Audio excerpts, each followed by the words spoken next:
Bharat ATM के retailer हो तो सेटलमेंट की समस्या आपको ज़रूर आती होगी। इस समस्या को कैसे दूर करें, हम आपको इस वीडियो में बताने वाले हैं। जी हाँ दोस्तों, एक बार फिर स्वागत है आपके अपने चैनल डिजिटल बड़ा बिज़नेस में। अगर आप भारत एटीएम के एक रिटेलर हैं, तो आपने भारत एटीएम में देखा होगा कि अब भारत एटीएम में जब आप सेटलमेंट लेते हैं तो आप वहाँ पर एपीआई सर्विस अनेबल का प्रॉब्लम फेस करते हैं, जिससे कि आपका अमाउंट कई दिनों तक या फिर 24 घंटे तक उसके वॉलेट में अटका रहता है, जिससे आप उस अमाउंट का यूज़ नहीं कर पाते हैं। कई बार तो आपका सेटलमेंट 2-2 दिन तक नहीं होता है। तो आप इसका सलूशन कैसे कर सकते हैं, इसके लिए हमने ये वीडियो बनाया हुआ है। दोस्तों, अगर आप भारत एटीएम के रिटेलर हैं और आप पुराने रिटेलर हैं, तो आपने देखा होगा कि भारत एटीएम ने आपका जो अमाउंट होल्ड करवा रखा है वो अभी तक रिलीज़ नहीं किया है। इसके बाद में भी आप जो नया पेमेंट निकालते हैं उसमें भी आपको एपीआई सर्वर अनेबल की समस्या का सामना करना पड़ता है। ऐसे में आप ये ज़रूर सोचते होंगे कि क्या भारत एटीएम फ्रॉड है या फिर भारत एटीएम हमारा पैसा लेकर डूब जाएगा। लेकिन कभी-कभी आपका सेटलमेंट हो जाता है, तो आप उस पर फिर से काम करना चालू कर देते हैं। लेकिन फिर भी भारत एटीएम में कई बार एपीआई सर्वर्स डाउन होने की समस्याओं का सामना आपको करना पड़ता है। तो आप इस समस्याओं को कैसे हल कर सकते हैं? इसके लिए आपको क्या करना है, इसके लिए आपको जो अमाउंट है वह सुबह 11 बजे से 12 बजे के बीच में सेटलमेंट लेना है। अगर 11 से 12 बजे के बीच में सेटलमेंट नहीं होता है तो आपको 2 बजे से लगाकर 5 बजे तक के बीच में सेटलमेंट लेना है।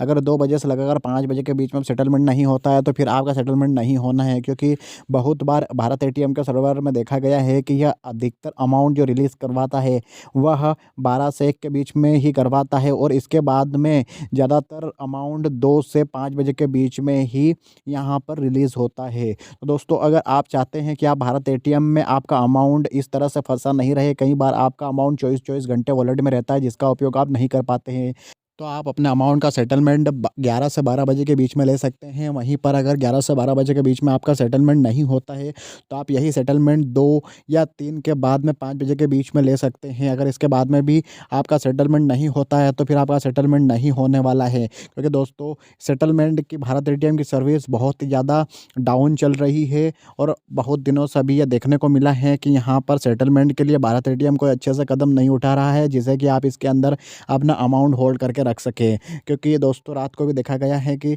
6 बजे के बाद में यहाँ इसका एपीआई सर्विस बहुत ही ज़्यादा डाउन रहता है और आपका पेमेंट यहाँ पर उलझ सकता है। कई दोस्तों ने अपनी जो सर्विस है वो भारत एटीएम के ऊपर ही निर्भर कर दी है। कई ऐसे भाई हैं जो दूसरी एप्लीकेशन चलाते थे, लेकिन भारत एटीएम एक अच्छा कमीशन देता है, जिसके चलते उन दोस्तों ने और सारी कंपनियों को हटाकर भारत एटीएम को यूज़ करना चालू कर दिया है, जिससे कि अब भारत एटीएम से दूसरे प्लेटफॉर्म पर जाना उनके लिए थोड़ा तो कठिन होगा। इसके लिए आपको कुछ नहीं करना है, बस अपना जो सेटलमेंट है उसका टाइम को ध्यान में रखना है। आपको सेटलमेंट 11 से 12 के बीच में लेना है। अगर 11 से 12 के बीच में नहीं होता है तो फिर आपको 3 बजे से लगाकर 5 बजे के बीच में अपना सेटलमेंट ले लेना है। इससे पक्का आपका सेटलमेंट हो जाएगा। अगर आपके सेटलमेंट का अमाउंट 1 लाख रुपए से ऊपर है तो आपको उनको 2 टुकड़े में बाँट लेना है और इसके बाद में ही सेटलमेंट लेना है। बहुत बार बैंक का सर्वर डाउन होने के कारण 1 लाख रुपए एक साथ में दूसरी बैंकों में नहीं भेजे जा सकते हैं। इसके लिए भी आपका अमाउंट अगर 1 लाख रुपए है तो आप उसको 2 टुकड़ों में अपना सेटलमेंट लें। आप ये भी जानने के इच्छुक होंगे कि यह भारत एटीएम का एपीआई सर्वर अभी बहुत दिनों से बहुत ज़्यादा डाउन क्यों है।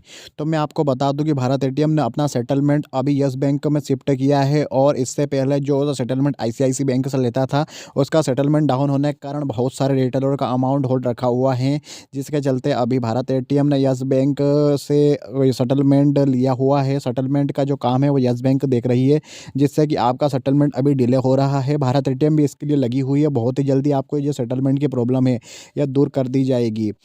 आज के वीडियो में बस इतना ही, मिलते हैं एक और नए वीडियो में। जब तक के लिए आप सभी दोस्तों को जय हिंद।